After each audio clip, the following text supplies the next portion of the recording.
Alô, amigos, alô, Brazucas! Tudo bem? Elias Costa na área para mais uma edição do nosso programa Preleção aqui no seu canal Brazuca Esporte Clube. Isso mesmo, o Brazuca Esporte Clube no YouTube e recebe grandes personalidades do futebol brasileiro e também reserva aquele espaço para falar do carnaval, que é a nossa cultura popular. Preleção na área, mais uma vez com um grande convidado. Podemos dizer que é um programa para lá de especial, porque pela primeira vez vamos receber um árbitro, um ex-árbitro de futebol, isso mesmo. Conversamos sempre com ex-jogadores, treinadores, mas pela primeira vez iremos receber um ex-árbitro de futebol para falar do momento da arbitragem brasileira, da sua carreira, enfim. E nada melhor que receber Altemir Hausmann, grande assistente, grande bandeirinha, participou de 2 Copas do Mundo, para bater esse papo com a gente. Tudo bem, Altemir? Muito obrigado por receber o nosso canal Brasil Esporte Clube, por bater esse papo com a gente, recordar grandes momentos da sua carreira e também para falar desse atual momento da arbitragem. Tudo bem? Bom dia, tudo bem, garoto? Em primeiro lugar, eu gostaria de agradecer o convite, né? E ter a honra de ser o primeiro árbitro, né? Alguém que represente a arbitragem, né? E tu falaste muito bem aí, carnaval e futebol, né? São 2 culturas que não podemos deixar nem decair, que dirá se extinguir, né? Porque o futebol é uma cultura, é a cultura de um povo e povo sem cultura é povo pagão, né? É verdade, é verdade. Altemir, o que anda fazendo depois da aposentadoria dos gramados? Olha, eu desde 95 tenho uma empresa que eu trabalho com fibra de vidro, né? E agora que eu deixei da arbitragem, vou fazer 10 anos em final do ano, né? Eu me dediquei mais a ela para recuperar os clientes, porque infelizmente, enquanto árbitro, né? Tu acaba perdendo cliente porque tu não consegue atender pelo fato das viagens e tal. E hoje, graças a Deus, estou com a empresa aí, hoje feriado, trabalhando igual. Não pode parar, né? Não pode parar. A Verdade. máquina É verdade. E como é que fazia no tempo da arbitragem para conciliar o trabalho nos gramados com a empresa? Olha, eu só não fechei a empresa na época porque alguns trabalhos pequenos ainda conseguia cumprir, né? Mas realmente foi muito difícil para quem acha que a arbitragem só ganhos, né? Eu tive uma grande perda nesse período desses 23 anos como profissional da minha área, né? E agora, graças a Deus, dá para se dizer, depois de 10 eu consegui recuperar aquela clientela que eu tinha naquela época, quando eu ainda iniciante, né? Hoje eu estou já com 36 anos na profissão e realmente não foi fácil. E aí eu tive que fazer uma escolha, como todo mundo na arbitragem faz, né? Tu acaba abdicando, abrindo mão de muita coisa, família principalmente, né? Que tu acaba ficando praticamente ao contrário do outro profissional. Tu trabalha 5 dias e folga 2. Na arbitragem, praticamente, tu trabalhas, tu fica só 2 em casa, né? E passa 5 viajando, né? Então, é um trabalho. Ser árbitro hoje assim, internacional, principalmente, é uma missão bem difícil, né? É verdade. E como é que surgiu essa vontade, essa paixão de ser árbitro de futebol? Olha, eu nasci praticamente, meu pai jogou futebol amador, né? E minha mãe, há pouco tempo perdi ela, 3 anos, era fanática por futebol e, na verdade, ela que levava nós a campo, porque como eu perdi meu pai com 7 anos, né? Ela manteve essa vontade que ela sempre teve de ir a campo, né? Inclusive, quando meu pai ia a Porto Alegre fazer tratamento, ele ficava no hospital e nós aproveitávamos quando tinha jogo e ia para o campo. Então, eu praticamente me criei dentro do campo de jogo, né? Aqui no Estrela Futebol Clube, quando o Estrela tinha time na Série A do Gauchão, né? E depois disso, quando o clube fechou, eu acabei indo com minha mãe assistir jogos do Inter praticamente, diríamos, semanalmente praticamente, né? E assisti todos os jogos do Inter, eu sendo gremista, porque meu nome é em função do jogador do Grêmio, né? Meu pai colocou o nome homenageando o Altemir, que na época 60, 68, o Grêmio foi octacampeão gaúcho, E eu nasci em 68, ele colocou o nome, homenageando ele, né?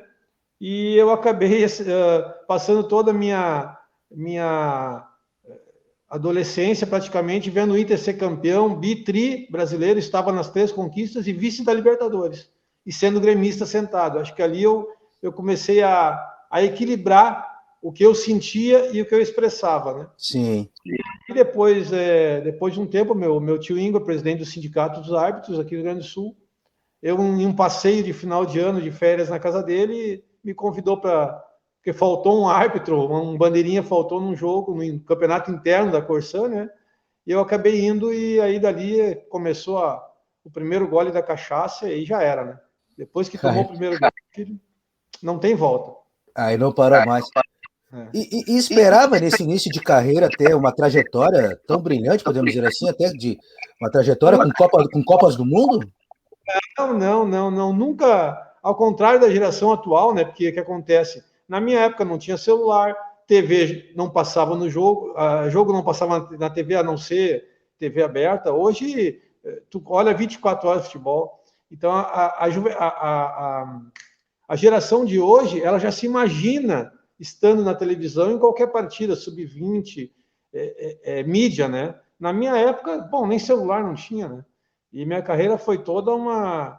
Eu brinco, se eu te contar, minha carreira foi toda uma questões de casualidades, assim, que foi se encaixando como um quebra-cabeça de 2, 5 mil peças, entendeu? Meu primeiro jogo foi porque eu estava no estádio Beira-Rio, assistindo um jogo, e o Barreto, na época, o José Luiz Barreto, presidente da comissão, soube que faltaria alguém para o domingo, e era sábado, ele disse, não, amanhã eu preciso de alguém, tu vai?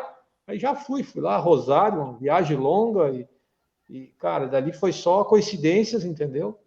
E graças a Deus, Deus me colocou nessa posição, né? Aí eu lhe pergunto, é mais difícil trabalhar no jogo do Gauchão, Segundona ou Copa do Mundo? Com certeza, Gauchão segundona. Meus colegas sabem, eu sempre preferi trabalhar a Série B do que Série A do brasileiro, porque ela te exige mais, né? É o tempo todo, como por exemplo, mata-mata, Libertadores, é o tempo todo, não que nos outros jogos não sejam tensos, né? Mas é o tempo todo te exigindo, entendeu? E o árbitro, ele erra quando ele relaxa, entendeu? Então, por isso os maiores erros são nos intermédios do campo, porque no início do jogo ele está atento e no final ele sabe que vai terminar. E no meio ali é que ele comete os erros, né? Então, eu sempre gostei desse jogo que existe mais, e gauchão, segundona, isso aí para mim sempre foi combustível na minha carreira. E, Altemir, como é que foi para você participar de 2 Copas do Mundo? Né? Como é que foi viver esse momento?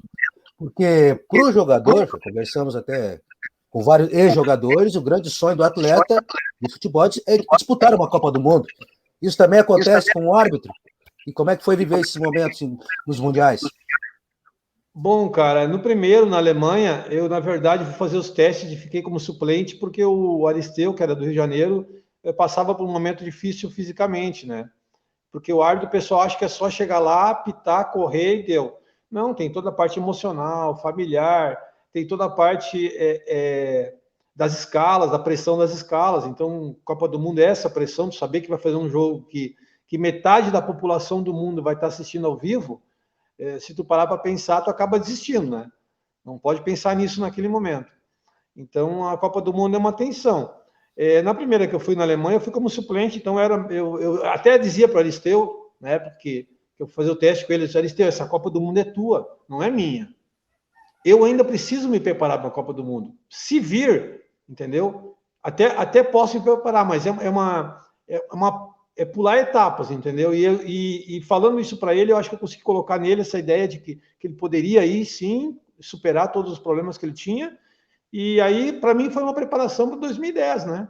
Então, ali eu tive 4 anos de viver nesse ambiente, e nós erramos muito como arbitragem, nós não levamos o árbitro para dentro do campo para não trabalhar. Ele tinha que assistir futebol no campo, ele tinha que viver vestiário, como China, por exemplo, faz com o basquete.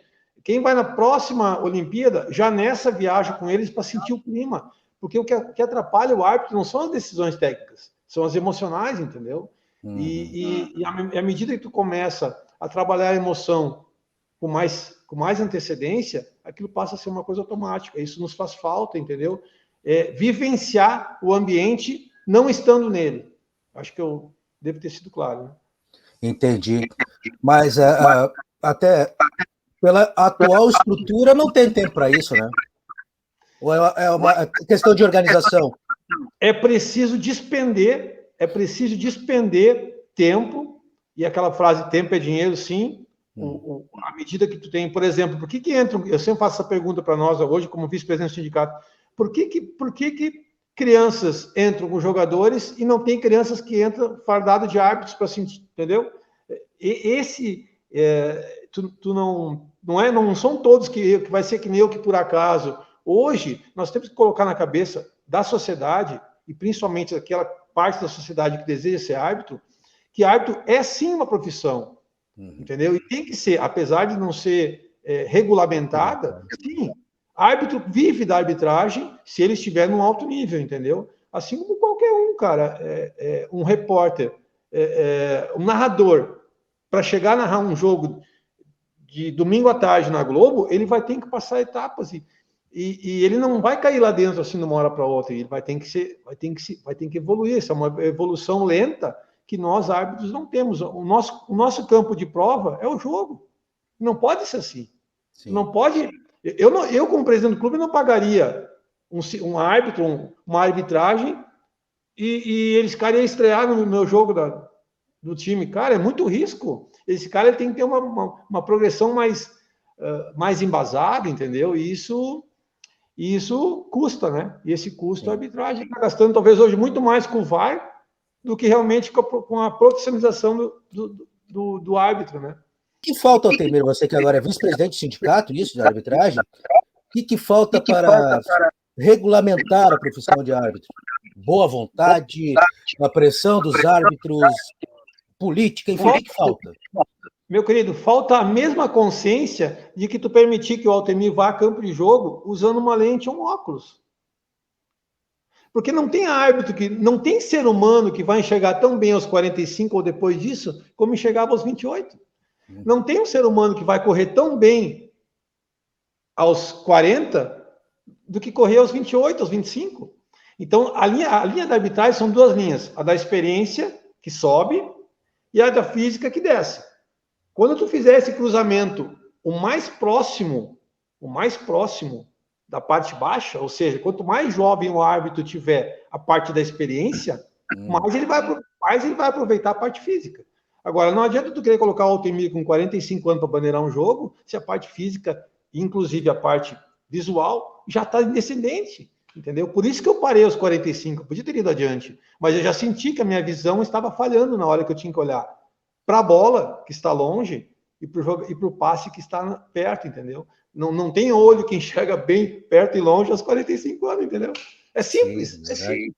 E quando a sociedade permitir que o árbitro vá para o campo num dia de sol com boné, para ele enxergar melhor e não chamar ele de cego, a gente vai ter um profissional respeitado.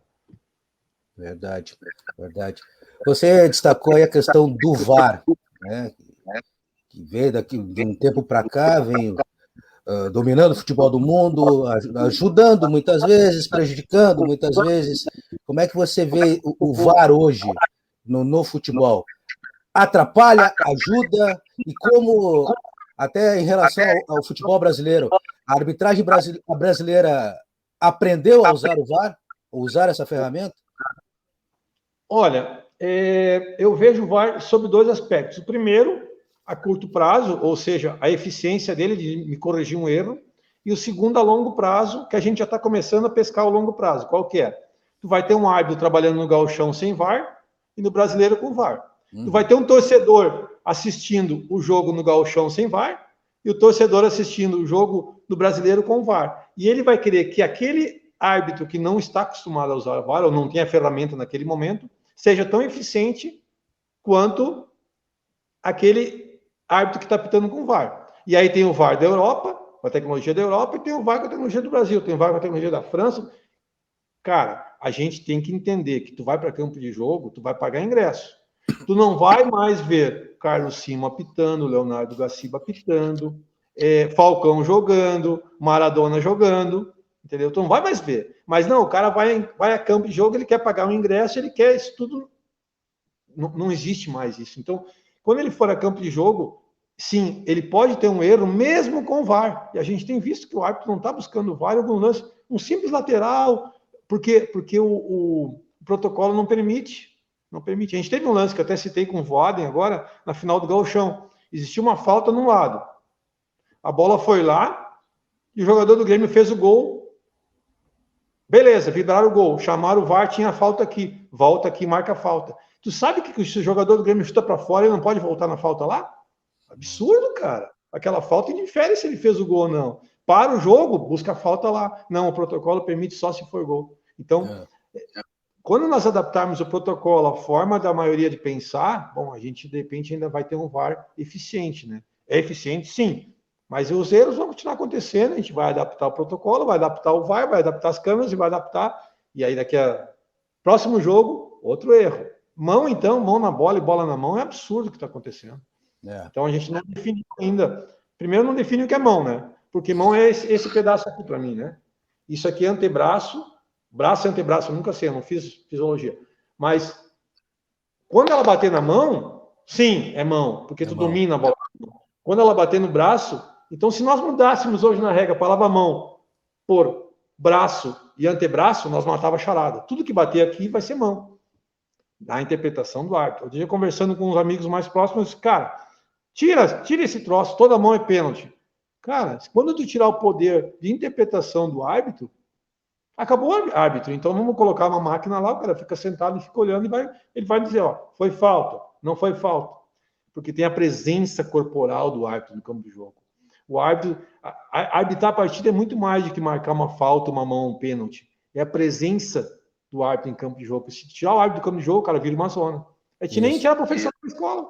A criança olha para a professora assim, e olha para dentro. Não vou fazer porque a professora está ali. Ei, meu, tira 5 minutos a professora da sala de aula, eles quebram até a sala. É verdade.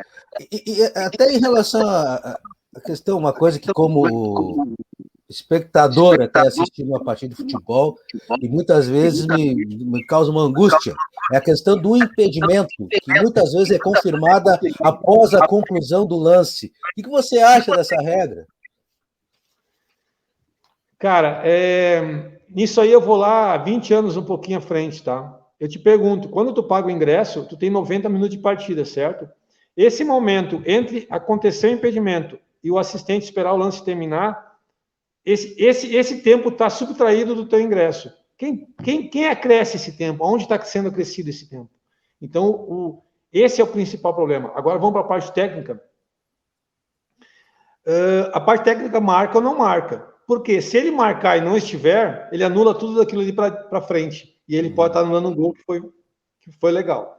É mais confortável para ele, sim, porque se ele anular é mais fácil tu anular. Hoje tu tem que anular o gol, esperar para anular o gol por impedimento. Agora, se aconteceu o gol e não estava impedido, aí o VAR vai dizer só um pouquinho, não está impedido, tá aí, vale? Não pode valer, porque tudo que aconteceu depois daquilo ali, ele parou.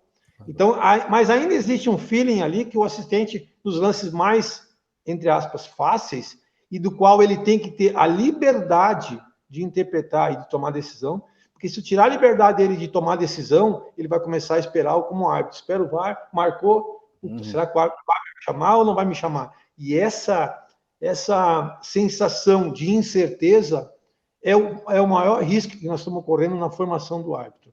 Com o VAR, é claro, né? Porque ele vai marcar o troço e não sabe se está certo, se não está certo. Cadê a convicção do árbitro?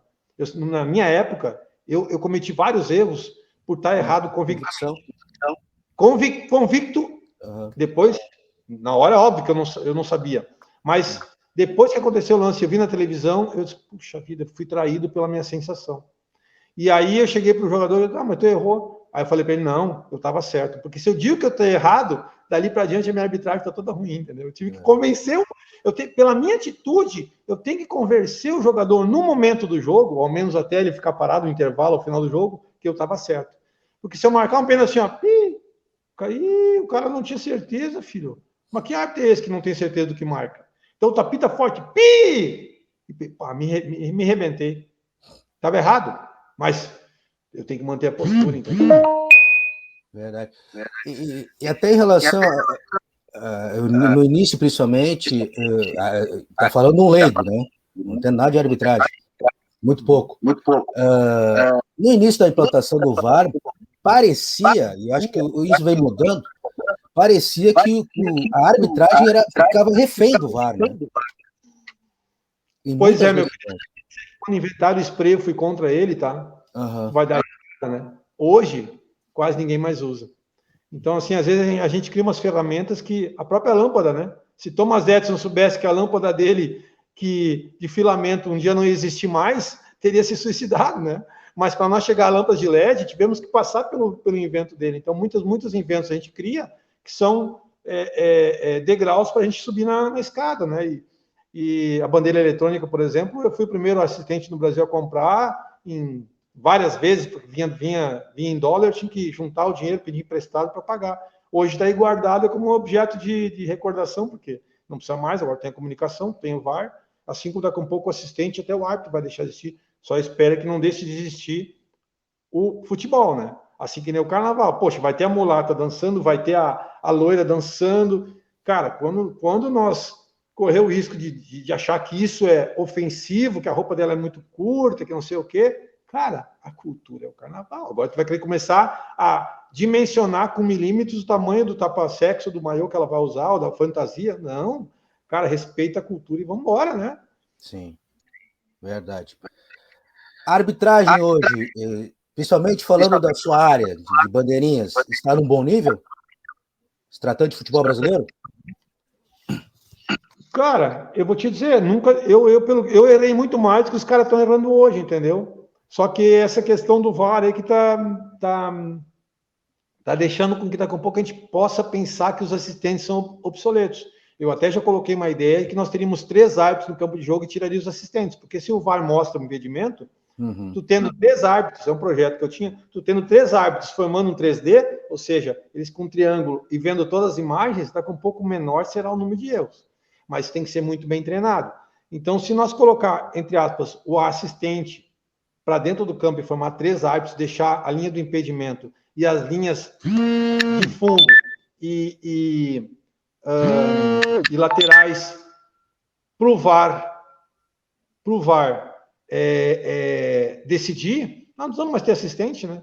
Eu, quando comecei a bandeirar, a frase que eu vi era a seguinte: o árbitro reunia no vestiário assim, ó, tu só levanta quando ela sair, deixa que eu desci do lado.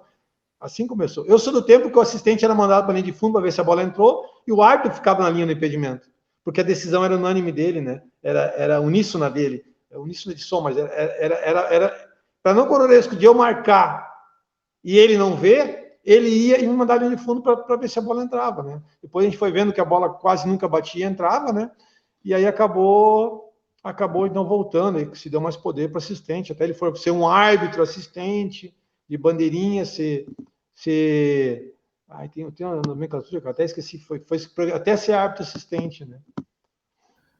Estamos conversando com Altemir Hausmann, preleção para lá de especial, porque pela primeira vez estamos conversando com um ex-árbitro de futebol, olha, e assistente dos bons.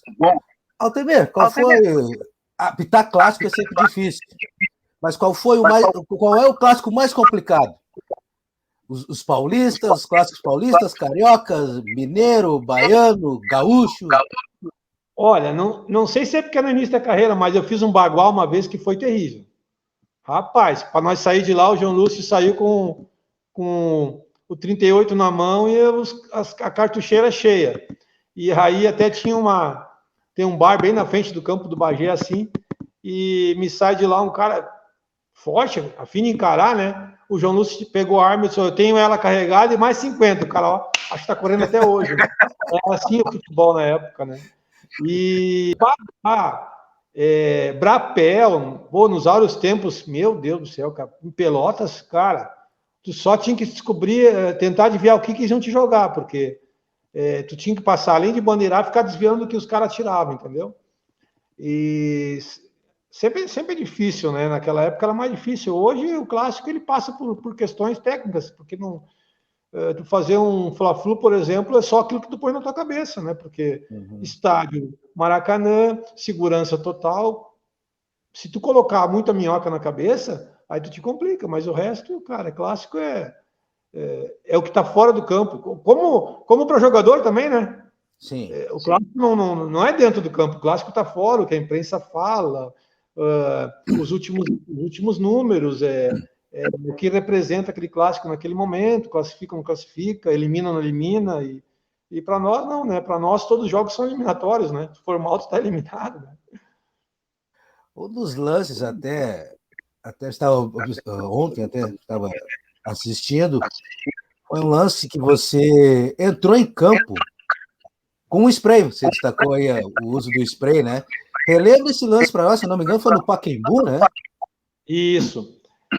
Bom, aquilo foi uma quarta de final da Libertadores, né, com o Voaden apitando, e eu, como boa parte da população do país aí, tem muito problema com dor nas costas, né, que eu trabalho com força braçal, então, hérnia de disco, protusão discal, e naquele dia eu estava bem ruim mesmo, quando o Voaden pegou aqui em casa, ele carregou a mala para dentro do carro, e aí, cara, eu entrei meio que arrastando para dentro do carro, e disse, meu Deus do céu, cara, mas tu vai fazer Santos e Corinthians, cara, como é que tu tá aí, cara? Vamos embora, vamos pegar o avião, que isso eu resolvo no caminho. E essa história até está contada na revista Placar. E eu cheguei em São Paulo, muita dor nas costas, né, com uma protusão discal, depois eu fui descobrir, né, e chamei o nosso manager lá, no hotel, que cuidava da gente, a parte de buscar no aeroporto, levar e tal, disse, olha, cara, eu tô com uma protusão discal, eu tenho que fazer uma injeção chamada duodecradon e vai ter que ser feita. Amanhã de manhã eu vou acordar. Dependendo como eu acordar, como eu levantar, eu quero que tu tenha aqui um médico, alguma coisa. Não, deixa para mim. Daí, acordei mal, muito mal, quase não levantei da cama, e eu chamei ele chamou, não, deixa para mim, qual é a injeção? É essa. Aí bateu na porta um motoboy com aquela mochila, sabe? O motoboy com as 2 injeções que ele comprou. Eu, Dário, e o enfermeiro, o médico, senta aí na cama que eu faço, cara. Já fiz vacina em cachorro, isso aí eu entendo. Aí eu, cara, Dário, isso aqui é sério, cara. 10 horas da noite, se eu não conseguir entrar em cama, nós vamos ter que dar um jeito, né, cara? O jogo era às 10 da noite. Sim. Aí ele, não, senta aí na cama que eu vou fazer. Ele foi lá na parte do hotel, assim, tem uma cozinha, ele foi lá, pegou um uísque de 12 anos, passou num algodão, meteu na minha bunda e meteu a injeção. Disse, meu Deus do céu, onde é que eu tô metido, cara? Isso vai dar merda. Aí fomos aí, melhorou assim, 40%. Passou o dia inteiro descansando e tal. À noite saímos pro campo. Aí, cara, aí começa aquela adrenalina, né? Começa a entrar no... Cara, fomos aquecer no campo e o Voaden tinha levado o nosso preparador físico daqui junto, cara. Eu corria de lado, assim, que a corrida lateral, tu imagina a corrida lateral esnucando o ciático, né? Só quem tem sabe. E a corrida lateral nós somos homens, não somos caranguejo, né? Não caminhamos de lado. A corrida lateral me matava, né? Cara, dei as primeiras corridas assim, que alfinetou, eu disse, meu Deus do céu, agora estamos aqui, já era. Porque eu tinha contratado o Emerson Carvalho, que hoje é vice-presidente da comissão da CBF, para ele ser tipo reserva, ó, fica em stand-by, ele mora em Marília, acho que é 400 km de São Paulo, eu vou te chamar, até 2 da tarde eu te chamo, tu vem. Porque naquela época, Libertadores, tu trocar a escala, era complicado, ligar para Comebol e tal, né? Deixei ele de sobreaviso. Aí, cara, entramos no campo ali, aquecimento, corrida lateral, assim, meio que, sabe, se segurando, assim, sabe? E vamos embora. Bom, cara, depois que terminou o jogo, eu falei pro Voaden, hoje para mim não entrar em campo só com a perna quebrada. Filho. Essa aqui eu achei que eu não ia superar. E, cara, e aí, o que acontece? Por que do spray, né? Cara, quem tem hérnia de disco e coisa, sabe? Toda vez que tu baixa, o disco sai, quando tu volta, levanta e dá aquela fomentada. Eu pensei, aí era final do jogo, tem 4 caras do Santos ali. Cara, vou ter que baixar e subir 4 vezes, cara. São 4 vezes a dor, filho. Peguei e passei o spray. Quando eu terminei o spray assim, eu olhei para aqui bancadas, cara. Cara, aí eu pensei, que merda que eu fiz, cara. Desculpa a expressão, mas que merda que eu fiz. E, cara, aquilo ali aí, cara, eu não tinha chegado no hotel ainda, os caras já tinham feito eliminado, sabe, com o escrito, né? Aí tava surgindo os memes, né? Cara, aquilo ali foi terrível, né? Mas paciência, cara. Ficou para a história. Eu querer, como o Arnaldo, né? Pendura a melancia no pescoço, não era a ideia realmente era só não sentir dor. Sim. E aí, quando eu vi, já era. Você falou do Voaden, mas seus grandes parceiros na arbitragem? Cara, eu, graças a Deus, por ser assim, bem eloquente, sempre não costumei, assim, ficar quieto, sabe? E quando tu tem um amigo teu que fica quieto, presta atenção, cara, esse cara não é muito teu amigo, porque o amigo chega e fala, né? Eu sempre digo, eu nunca convido um cara para ser teu amigo, para ser teu genro, coisa assim, que ele fica pensando na hora que faz a pergunta, pois é, vejamos, aí o cara tá pensando, né? Cara, eu sempre fui assim, perco o amigo, mas não perco a piada, né? E, cara, Ricardo Marques, o primeiro jogo dele foi Fluminense e Corinthians no Maracanã, foi comigo, que como eu era um pouquinho mais velho, né, mais experiente, os caras me colocavam com os mais novos para criar uma coragem. André Castro, que está de aniversário hoje. Essa galera tudo foi indo, mas, cara, parceiro mesmo, cara, fiz muitos jogos, acho que mais de 100 com Gaciba, com Simo, com Voaden, Alexandre Barreto, que é da minha turma, Fabiano Gonçalves, com aquela galera toda ali, né? Passei muito a época dos antigos Marcília, fiz uma partida com Marcília, apenas uma antes de ele ir para a Copa, foi um Brapel. Ele fez o Brapel e embarcou para a Copa em 94, foi em 94. Pô, 94, já não sou desse século, hein? Tá louco. Marcília, Cunha, Mocelin, peguei ainda um pouquinho ali do tempo do Ingor, vi ainda apitar o Carlos Martins, sabe, aqueles mais antigos ali. Cara, eu ia para campo os caras apitar, velho.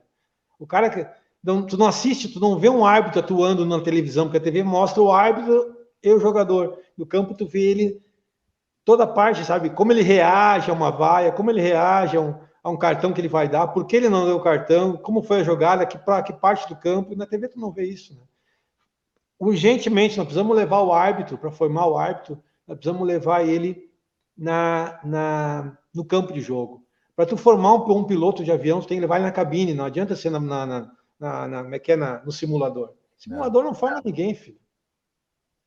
Desculpa, professor EAD não existe.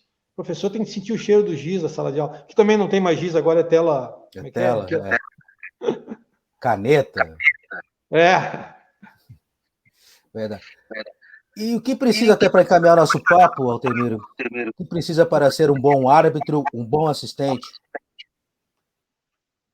Cara, outro dia um cara de uma federação do Brasil me ligou, Altemiro, estou começando e tal. E é uma federação um pouco preocupante na época. O presidente entrava no vestiário fumando charuto e tal, entendeu? Para intimidar a arbitragem. Vim aqui para dar força para vocês, que é nada. Ele foi ali, o presidente do clube ver que ele entrou no vestiário para dizer que a arbitragem estava sob comando, entendeu?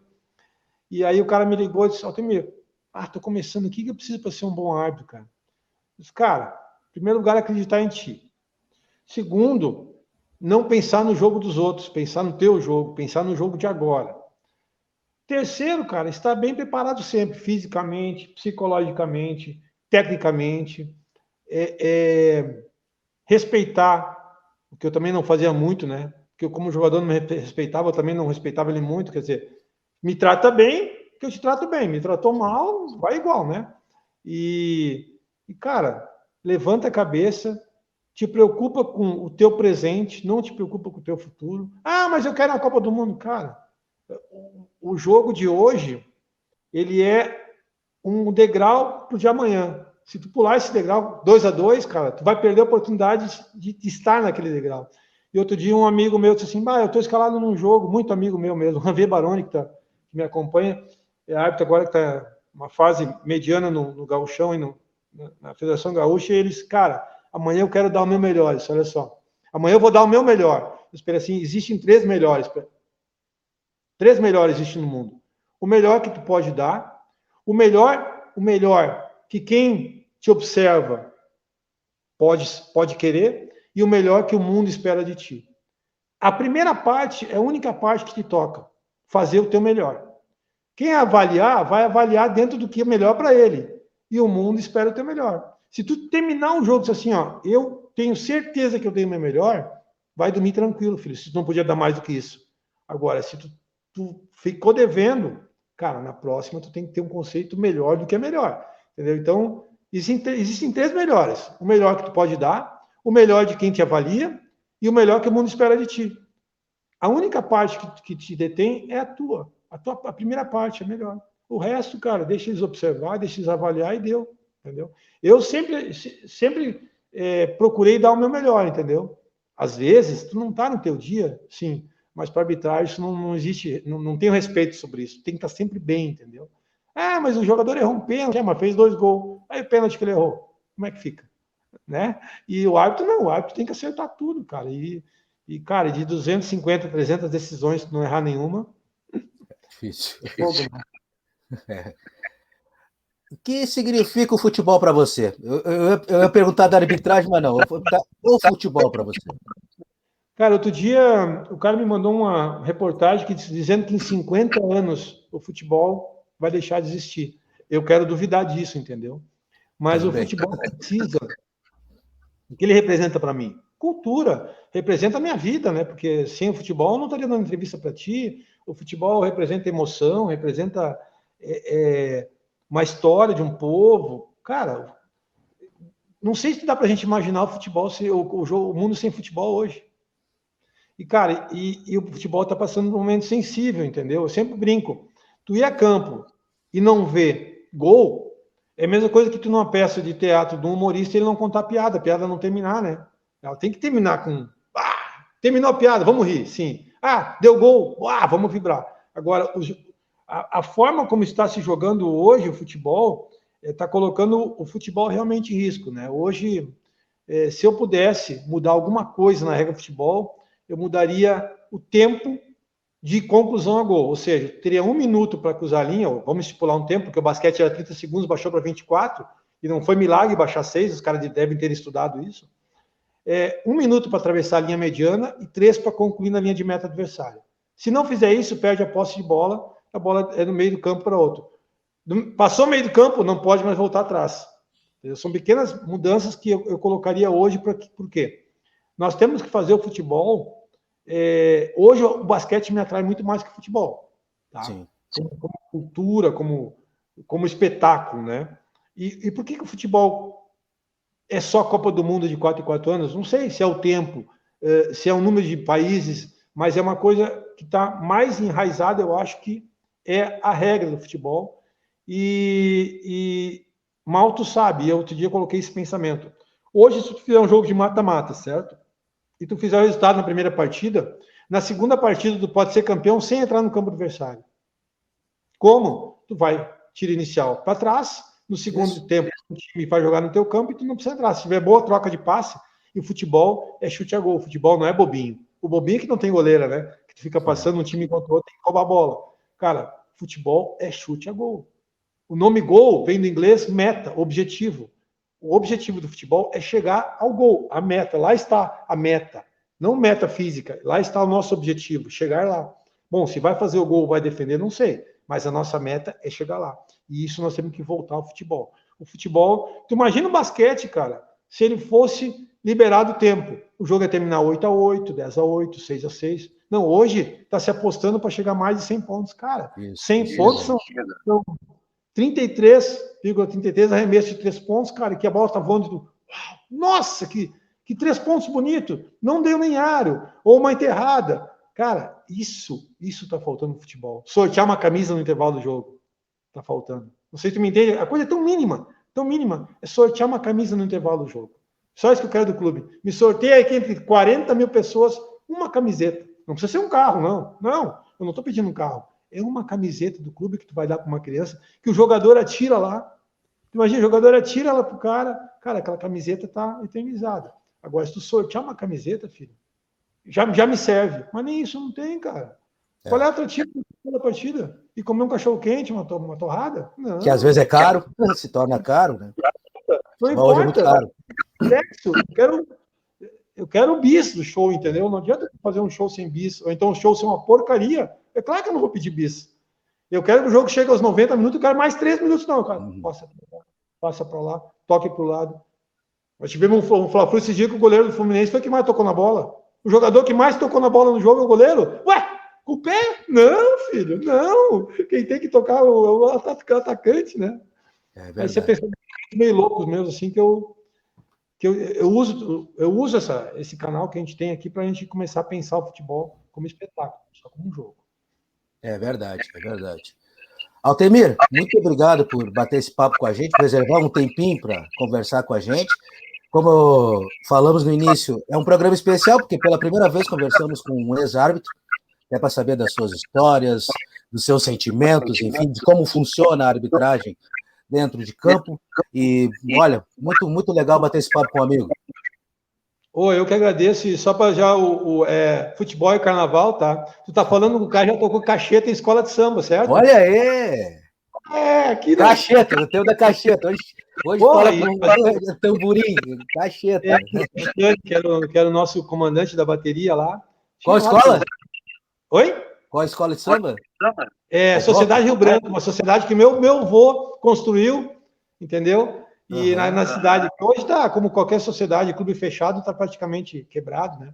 Mas, cara, já toquei gacheta em escola de samba. Então, eu sempre brincava, tem alemão no samba, né? Isso que é bom, maravilha. E eu respeito, cara, eu adoro, eu tenho muitos amigos negros, assim, que eu tenho uma maior paixão. Conceição foi um assistente, Fabiano Gonçalves. Eu brinco, cara, vocês têm o dom, cara, e a gente fica só olhando e admirando, porque não adianta, tem alemão no samba, né? É isso aí, só chegar junto. Essa é a magia do futebol e do carnaval, reunir os povos, não tem jeito. Cara, não podemos abrir mão disso. É verdade. Então, conversamos com o assistente árbitro e ritmista Altemir Hausmann, aqui no nosso preleção, que volta na próxima semana, assim, com bate-papo descontraído, com grandes histórias, sempre com um grande convidado. Grande abraço, Altemir. Muito obrigado mais uma vez. Obrigadão, viu? Obrigado pela adrenalina no sangue aqui. Valeu, mestre. Até a próxima.